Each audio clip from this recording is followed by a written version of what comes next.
अब आपने देखा होगा कल संसद भवन में जिस तरीके से लोकसभा में बताया जा रहा था कि ये मुसलमानों की महिलाओं के लिए हित के लिए काम कर रहे हैं और मुसलमान जो गरीब मुसलमान हैं उनके लिए अच्छा होगा। आप खुद बताइए इन्होंने मुसलमानों के लिए ऐसा कौन सा काम किया जिसकी वजह से हम समझ सकते हैं कि ये लोग मुसलमानों के लिए हित के लिए काम करेंगे। ये तो सबको एक एक करके लपेट में ले रहे हैं। और मुसलमानों की बात अगर आए तो मुसलमानों के लिए इन्होंने कुछ ऐसा काम नहीं किया जिसकी वजह से हमें समझ में आए कि वक्फ बोर्ड का जो बिल लेके आए मुसलमानों के हित के लिए होंगे। आप खुद बताइए कि मुसलमानों के नाम से ये लोग किस तरीके से नफरत फैलाते हैं। मुसलमानों के कपड़ों से पहचाना जाता है, ये किसने बोला था? ये खुद मोदी जी ने बोला था। उसके बाद आप देखें कि देश के गद्दारों को गोली मारो सालों को किसने बोला था? इन्हीं की मंत्री, केंद्रीय जो मंत्री है अनुराग ठाकुर ने बोला था ना। तो तमाम जो अमित शाह, तो चिंता हो रही है। एक मिनट, अमित शाह ने क्या बोला था लास्ट दिल्ली चुनाव में 2020 में? क्या बोला था कि यहाँ पर बटन दबाओ शाहीन बाग में करंट लगेगा। तो ये इस तरीके की नफरत की बयानबाजी देते हैं। उसके बाद ये लोग मुसलमानों के हित के लिए काम करते हैं। ये कहते हैं कि मुजरा, ये कहते हैं मच्छी मीट, हाँ, और इस आपके घर में घुस के बलात्कार करेंगे, आपको फलाना करेंगे। इनके पास इतना ज़्यादा मुसलमानों के बारे में बोलने के लिए है कि हिसाब नहीं है। और उसके बाद ये कहते हैं कि मुसलमान जो है मुसलमानों की हितैषी है। ये लोग मुसलमानों के लिए काम करना चाहिए क्योंकि देश के नागरिक है मुसलमान, इस देश से अलग नहीं है मुसलमान। बिल के माध्यम से होगा ना। देखो कैसे होगा? एक बात बताइए, जमीनें हैं उनको निकाला जाएगा, गरीब मुसलमानों को दिया जाएगा। हाँ। गरीब मुसलमानों के लिए अभी तक तुमने क्या किया ये बताओ? अभी तक तुमने क्या? वक्फ बोर्ड के पास, उससे पहले सरकार के पास जितना भी था, जितना भी चीजें थे सरकार जो कर सकते थे, सरकार ने क्या करा? नफरत फैलाना। चलो सरकार को कुछ नहीं करना था। नफरत किस लिए फैला रहे हैं ये लोग? किस लिए फैला रहे हैं नफरत? गरीब मुसलमानों की जब बात करते हैं, आपको पता है नफरत फैलाने से अमीर मुसलमानों के नुकसान नहीं होता, गरीबों का ही नुकसान होता है, चाहे वो हिंदू हो चाहे मुसलमान हो। और ये जो कह रहे हैं कि नहीं हम तो गरीब मुसलमानों के लिए काम करेंगे, महिलाओं के लिए काम करेंगे। बिल्किस बानो कौन थे? मुसलमान ही थे ना। बिल्किस बानो के अपराधियों को तुम लोग फूल माला से स्वागत करते हो तो वो क्या है? उनके आचरण देख के तुम लोगों ने उनको निकाल दिया है। तो कौन थे? बिल्किस बानो एक मुसलमान महिला थी, कोई अलग कास्ट से? सरकार का दिखावा है सब कुछ। बिल्कुल दिखावा है। सरकार सिर्फ दिखावा करते हैं। सरकार के टारगेट में वही चीज है जो इनको करना है, जो इनको दोस्तों को देना होगा, वही चीज सरकार करते हैं। और जोर जबरदस्ती आप खुद देखें कि बिल के लिए इन्होंने रात को 2:30 बजे तक संसद चल रहे थे। लेकिन मणिपुर में जब ऐसा परिस्थिति हो जाते वहाँ पर राष्ट्रपति शासन लगते तो यहाँ पर इनको रात को इनका संसद नहीं चलते। ठीक है, महंगाई बेरोजगारी पे बात करने के लिए इनकी रात को संसद नहीं चलते। इनकी जो है बड़ी बड़ी चाइना हमारे देश की कहाँ तक पहुँच गई इसमें बात करने के लिए इनका रात को संसद नहीं चलते। इनकी संसद चलते हैं बिल को पास करने के लिए क्योंकि मुसलमान है। मुसलमानों के नाम से जो वोट लेने वाली ये जो सरकार है ये मुसलमानों की बिना तो इनका खाना हजम नहीं करते। जब तक वो मुसलमान नहीं बोलेंगे, हिजाब नहीं बोलेंगे, इनकी कटुआ मुल्ला नहीं बोलेंगे, तब तक इनकी खाना हजम नहीं होते। तो इसी वजह से ये लोग देखिए कोई मुसलमानों के हित से मुस्लिम संगठन भी तो धमकी दे रहे हैं ना, शाहीन बाग बनाएंगे, आंदोलन करेंगे, सड़कों पे उतरेंगे। देखिए धमकी देना किसी भी तरीके से सही नहीं है। मैं उन संगठनों के साथ नहीं हूँ कि धमकी दे रहे, लेकिन ये है कि तुम एक बात बताइए, बार बार अगर तुम एक चीजों को ऐसे करते रहो। शाहीन बाग में ऐसा थोड़ी ना कुछ हुआ था। वो क्या कर रहा था? वो तो प्रोटेस्ट कर रहे थे ना। प्रोटेस्ट करने का अधिकार नहीं है क्या? बाबा साहब अम्बेडकर ने अधिकार दे रखा है ना कि आप प्रोटेस्ट कर सकते हो, आप अपनी बातों को रख सकते हो। इसका मतलब ये नहीं कि कोई अपनी प्रोटेस्ट करने का वो हुआ तो तुम्हें धमकी दे, ये बात नहीं है। बात ये है कि प्रोटेस्ट कर सकते, अधिकार सबको है, ठीक है। लेकिन सरकार जो करते हैं ना, सरकार की मानसिकता यही है। सरकार कभी भी ये सब चीजें जो कर रहे हैं, क्यों कर रहे हैं? आपके पास क्या रोजगार के ऊपर बात करने के लिए आपके पास टाइम नहीं है, ठीक है। महिला सुरक्षा पे बात करने के लिए आपके पास टाइम नहीं है, आपके पास शिक्षा पे बात करने के लिए आपके पास टाइम नहीं है। लेकिन आपके पास टाइम है बिल को पास करवाने के लिए रात को 2:30 3 बजे तक बैठे रहे। वही अमेरिका ने क्या करा, हमारे पर वो लगा दिया, ठीक है, लेकिन उसमें टैरिफ लगा दी, लेकिन उसके लिए वो लोग बात करने के लिए इनके पास टाइम नहीं है। पर देखिए वक्त में बड़ा झालमेल था ना। आप देखिए इसमें ट्रांसपेरेंटी आएगी, पारदर्शिता आएगी, सारी चीजें निखर के आएंगी ना सामने।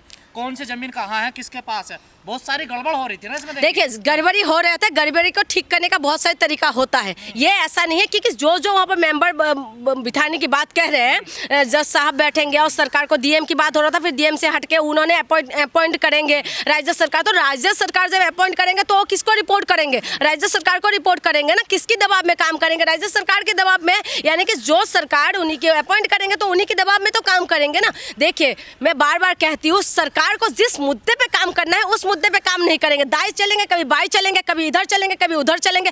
इनका जो मेन मुद्दा है उसमें काम नहीं करेंगे। इससे क्या हुआ, और सारी पार्टियों का भी जो है जो बेनकाब हो गए ये लोग भी, चाहे नीतीश कुमार हो, चाहे नायडू हो, चाहे चिराग पासवान हो, तमाम जो पार्टियां था वो पूरी तरीके से बेनकाब हो गए। जो मुसलमानों के नाम से वोट लेने वाले जो सेकुलर जो बोलते हैं, तो इनको अच्छे से दिखाई दे रहा है कि इन्होंने क्या करा। पार्टी में जा रहे थे, मुसलमानों से मिल लेते थे। मैं कह रही हूँ ना, नीतीश कुमार का एंडिंग चल रहा है, बिल्कुल इनका बिल्कुल एंडिंग चल रहा है, क्योंकि नीतीश कुमार ने दिखा दिया है। क्योंकि नीतीश कुमार अभी बिहार में चुनाव है, तो आप देखिए क्या कुछ होने वाले हैं। क्योंकि मुसलमान देखिए, मुसलमान इस देश के नागरिक है। क्या नीतीश को खिलाफ में वोट करना चाहिए था इस बिल के? बिल्कुल करना चाहिए था, क्यों नहीं करना चाहिए था। जिन्होंने जिता के आपको संसद भवन तक पहुंचाया, आपको 12 सीट दिया है, तो आप उनके साथ गद्दारी करोगे?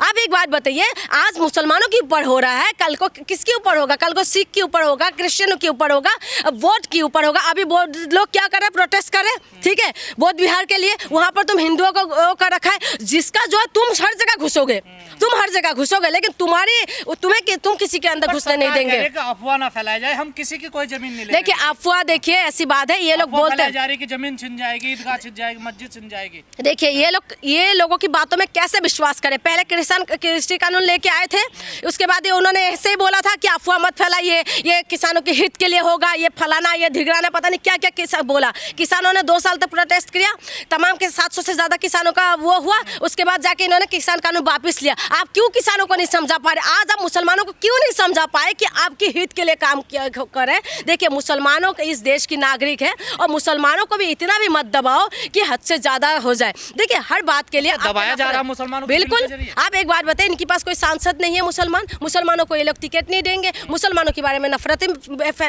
बयानबाजी करेंगे। उसके बाद मुसलमान महिलाओं के साथ जब रेप होते हैं तो अब ये क्या करते हैं, ये उनको फूल माला से स्वागत करते हैं। तो कहाँ से आपको लगता है कि मुसलमानों के हित की? देखिए ये सरकार किसी की नहीं है, ये जो बीजेपी जो है ये किसी की नहीं है। सबसे बड़ी विरोधी तो दलितों की है, ये दलितों की विरोधी है। उसके बाद है मुसलमान, क्योंकि मुसलमानों का जो है, मुसलमान इनके ट्रैक में फिट बैठते हैं, क्योंकि हिंदू मुसलमान का जो है ना, ये बिल्कुल फिट बैठते हैं। तो क्या ये बिल पूरा हिंदू मुस्लिम का एजेंडा है क्या? ये पूरा इनका एजेंडा यही रहता है, इनका एजेंडा ही तो यही है। इनका एजेंडा हिंदू मुसलमान में टिका हुआ है, इनका हिंदू मुसलमान के जरिए हिंदू मुस्लिम करना चाह रहे हैं। एक बात बताइए, बहुत सारे लोगों को खुशी होता है ना कि किसी का पेस टाइट हो रहा है, इसलिए बहुत सारे लोग खुश होंगे कि किसी का पेस टाइट कर रहा है, लेकिन ये नहीं पता कि पेस टाइट जिसका हो रहा है उनका तो हो रहा है, लेकिन तुम्हारा क्या होगा ये देखो। क्योंकि तुम जो दंगाई बन रहे हो, तुम जो अपने आप को लाठी डंडे लेके जो तुम अपने आप को सोचते हो कि हम बहुत बड़ा हिंदू है, हमारे अच्छे के लिए सरकार काम कर रहे हैं, लेकिन आप खुद बताइए ये सरकार किसी का है? दलित क्या, दलितों को तो तुम कहते हो कि दलित हिंदू है, जात पात नहीं है, लेकिन दलितों की बेटी के साथ जब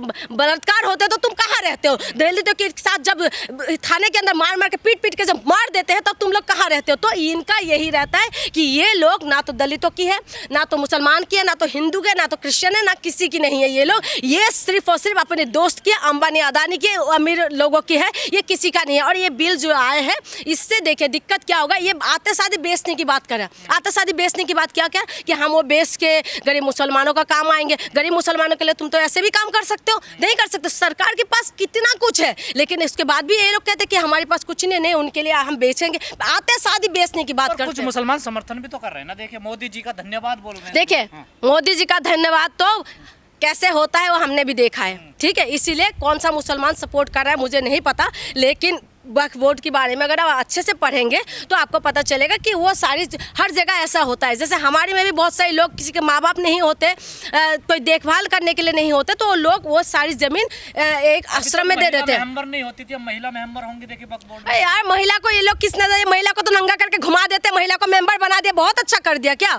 हाँ कह रही है सरकार। एक बात बताइए, वही तो कह रही हूँ मैं, उनको नंगा करके घुमाने में ये सरकार उनको फूल माला से स्वागत करते, केक काटते हैं, वहाँ जाने के लिए तैयार नहीं। आप कह रहे मेंबर बना दे, मेंबर को चाटना है क्या? ये मैं बता दूं, इनका बस यही है कि मेंबर बना के बस दिखावती करना है, इनका दिखाना होता है। ये बस हाथी का दांत दिखाने के कुछ होता है और खाने की कुछ अलग होता है। मनसा क्या है सरकार किस बिल के पीछे? अगर कोई फायदा नहीं होने वाला, आपको पता चल जाएगा, देखते जाइए आगे आगे होता है क्या, आप पता चल जाएगा कि इस बिल के पीछे इनकी मानसिकता क्या है। इनकी मानसिकता यही है कि इनकी उन सारी चीजों में नजर है, और ये सारी चीजें किस तरीके से अपने कानून की व्यवस्था से तो सब कुछ कर सकते हैं ना, सब कुछ इन्हीं के हाथ में, तो कानूनी व्यवस्था से सब कुछ अपने कब्जे में कर सकते हैं। आप देखिए जितना भी मेंबर वहाँ पर रहेंगे, आप एक बार बताइए जज के साहब की उसमें पैसा मिला, क्या कार्रवाई हुआ बताइए? नहीं हुआ। तो इसमें जजों को बिठाएंगे। और मुसलमानों को बड़ी उम्मीद थी नीतीश से, नायडू से, चिराग पासवान। देखिए अच्छा हुआ कि धर्म टूट चुके हैं।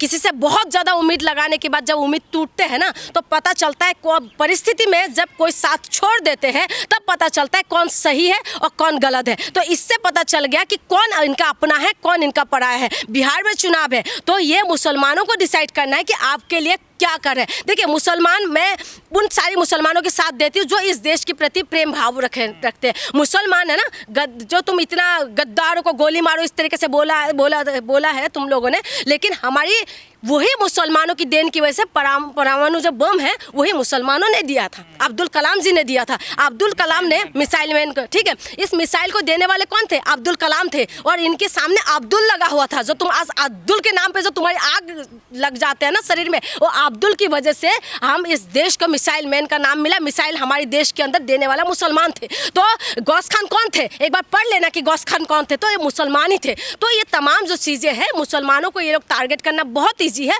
और इसके द्वारा एक, देखिए विपक्षी नेता जोर शोर से आवाज़ उठा रहे हैं, लेकिन इस बार बिहार में चुनाव है तो देखना होगा कि बिहार में क्या कुछ करेंगे वो मुसलमान, खास करके जो नीतीश को अपने हितैषी मानते थे। अब नीतीश कुमार ने अपना रंग दिखा दिया तो अब पता चलेगा कि बिहार में क्या होगा। अगर बिहार के अंदर मुसलमान सही तरीके से सही दिशा में जाएंगे तो दिशा और दशा बदलेंगे, नहीं तो फिर कोई कुछ नहीं कर सकते, ऐसे के ऐसे रहेंगे।